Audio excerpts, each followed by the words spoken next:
Welcome to today's episode of Joe's Hot Takes, where we dive into the issues that shape our society. I'm Joe, and today we're going to talk about a topic that has sparked debate for decades: immigration. Why do people want to come to the U.S.? How are our policies in comparison to other countries?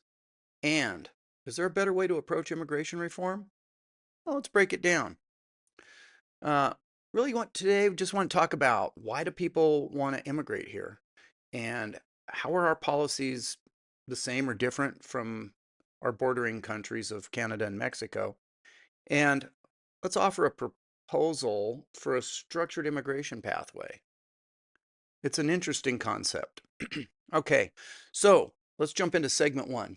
Why do people want to come to the US? Well, economic opportunity. I think that's one of the big things. I know we hear about political asylum, and we'll talk about that, but I think the number one reason that people want to come here is for the economic opportunity.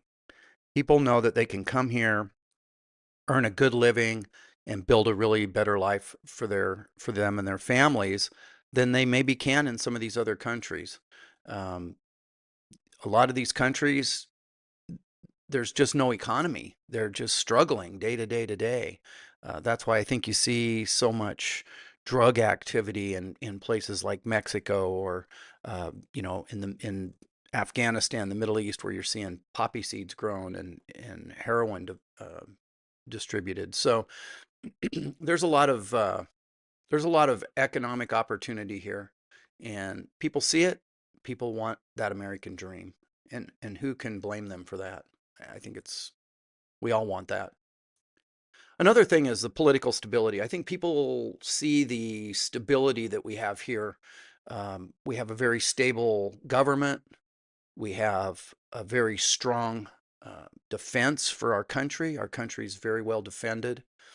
And our politics, we can all argue about politics this way and that way, but overall, across the board, I would challenge you to find a place in this world where you have not only the economic opportunity, but the political stability that you see here in the US.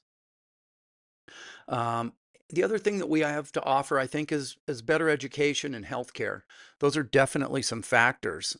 Now, I know there's always discussions about education and healthcare and this and that, but let's just go back and just try to draw a line across the horizon here and have a level line to look at.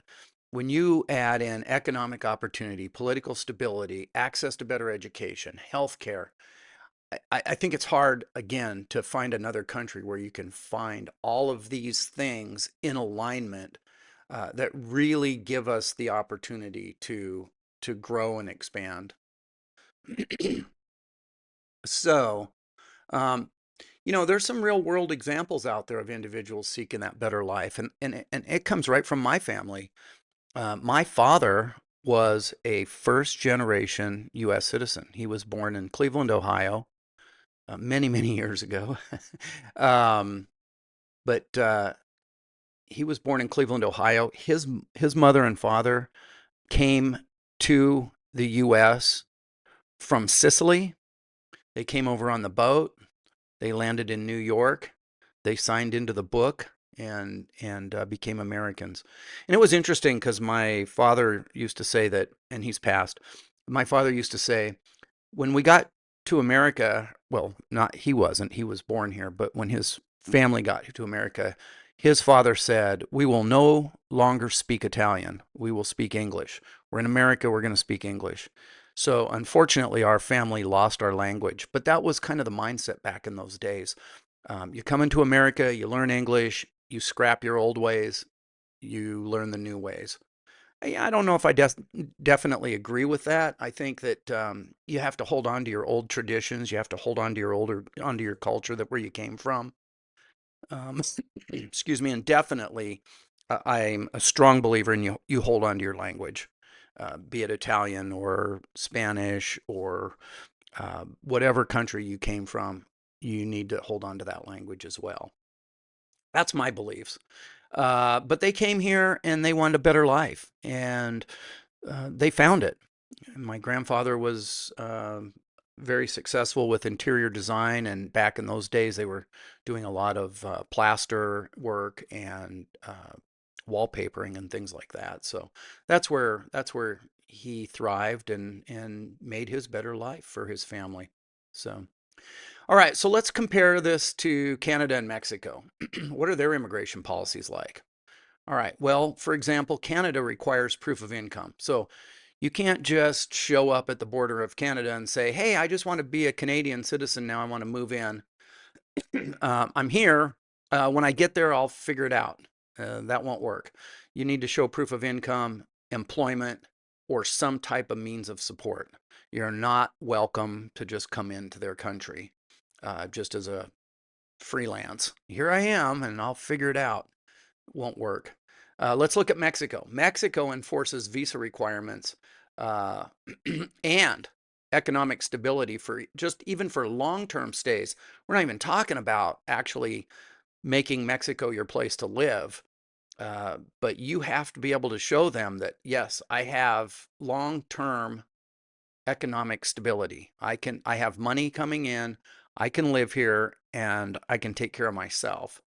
So you're not getting into Canada or Mexico if you don't show economic stability and means of support and a way to survive there.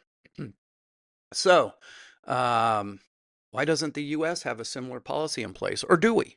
I think we do.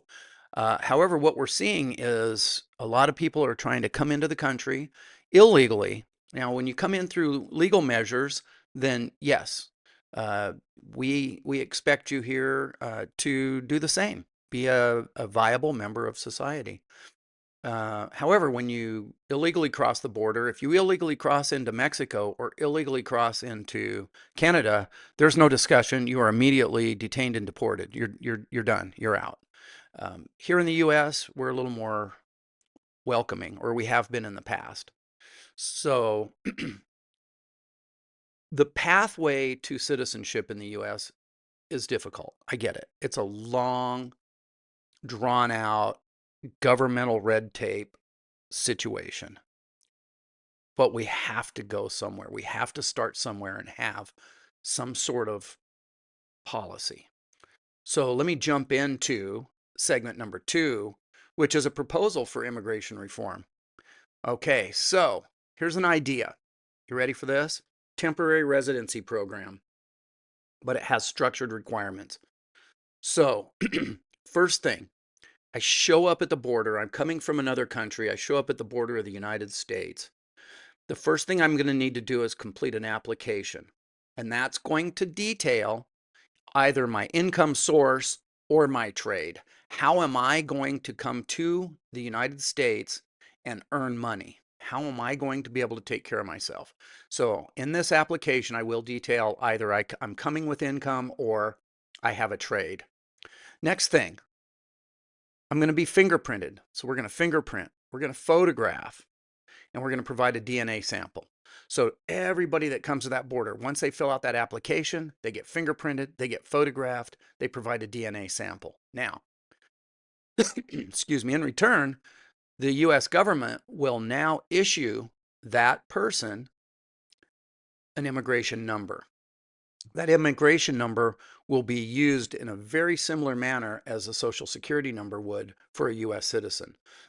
This will track employment, it'll track tax contributions, it'll track criminal history and every other type of tracking database that's available in the US. That number will be inputted in there, just like your driver's license number, just like your social security number. Okay? So now, what I think we do is we have to say, how do we keep the bad people out and let the good people in? All right. So let's talk about that. I would propose a probationary period of 3 to 5 years. Okay, and then there's conditions. So you got a 3 to 5 year probationary period, and here's your conditions. If you are arrested for 3 or more misdemeanors, you are automatically revoked, your number's revoked, you're deported. If you're convicted of a felony, no questions asked, it's immediate deportation. Um, and the other part of this is you must maintain employment, you must pay taxes, and you must contribute to the community to qualify for citizenship. So you're here for 3 to 5. You've never been arrested. You've never been convicted of a felony. You have gainful employment. You're paying your taxes. You're contributing. You're part of your community. Okay? That temporary residency now can be converted. You will get an actual social security number and become a U.S. citizen through those channels. I think it's a great opportunity for us to be able to track. Okay. So let's jump into segment number 3 now. Why would this not work? What are the things that are what are the roadblocks here? So, one, there may be a lack of employment opportunities for a lot of folks that are coming here from other countries. Um, they might not have the skill sets that are required to land those good employment opportunities that are out here in the U.S. So that could be certainly a roadblock for them. The other issue that's glaringly obvious is the language barriers. So a lot of folks come here, they don't really speak good English, or maybe they don't speak English at all, and they try to survive. It's difficult. It's very difficult. And I'm going to share with you a personal side. Um, we have a home in Puerto Rico, and Puerto Rico is a U.S. territory. All Puerto Ricans are U.S. citizens and carry U.S. passports. However, Puerto Rico is a Spanish-speaking country, so their primary language is Spanish. Now, most people and a lot of people in Puerto Rico are bilingual, thankfully, because I really am not. So I show up in Puerto Rico and I decide I want to live here. I want a house here. I want to buy a house. I want to buy a vehicle. I need to open a bank account. I have a lot of things that I need to do. It's difficult when you don't speak the language of that country. It was very, very difficult for me. I had to crash course, start learning Spanish. Thankfully, like I said, many, many people in Puerto Rico speak English as well.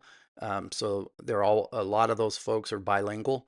So that was very helpful. But one thing that I learned is when I would be trying to muddle through a conversation and trying to use a little Spanish and mix in a little English, and what do we call that, Spanglish, to try to get through something. It was interesting how a lot of times the person I was talking to would say, "It's okay, we can speak in English," and I would say, "Well, I appreciate that. Can we try to do this in Spanish? And can you help me through it? Because I really need to learn my Spanish." And oh my gosh, the warmth that you receive from showing people your language is important to me. I want to learn your language because I'm here. So that goes, now you flip that script, and these folks are, coming from other countries to the US. They do need to learn English because if you want to survive here, you're really going to have to learn to speak English. However, um, don't lose your language. Keep your language as well. Anyway, I digress. Another issue might be the security risks that we're concerned about today. What if people misuse this system? So today we're concerned about security risks. We're concerned about people who are getting across the border with bad intentions, bad actors that are coming in, maybe terrorist ties or drug cartels, things like that. But I would hope that by going back into segment 2 in that original proposal, fingerprinting, photographing, DNA, all of these things are very, very trackable through criminal databases here in the U.S. So if we do have a bad actor, hopefully we're going to be able to find them, root them out, get them back to their country of origin. So, but these are all concerns that we have right now with our current immigration system. So these are all real concerns that we have today anyway. So maybe it's worth it to try something new. So let's jump into segment 4. And segment 4's question is, how or why could this work? So, counter arguments that are in favor of this system. Number one, we're vetting people. They're vetted before entry.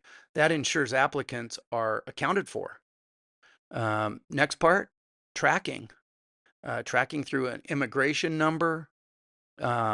This links the applicant to all of their employment, if they go get a driver's license in the state that they're in, if they buy property, all of these things will be tied back into that immigration number. And eventually, if they are successful, it'll be tied into their social security number that they're issued.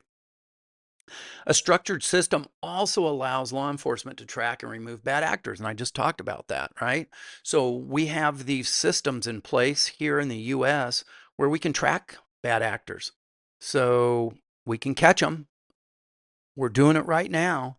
I see it every day on the news. We are rooting out these bad people and getting them sent back to their country of origin.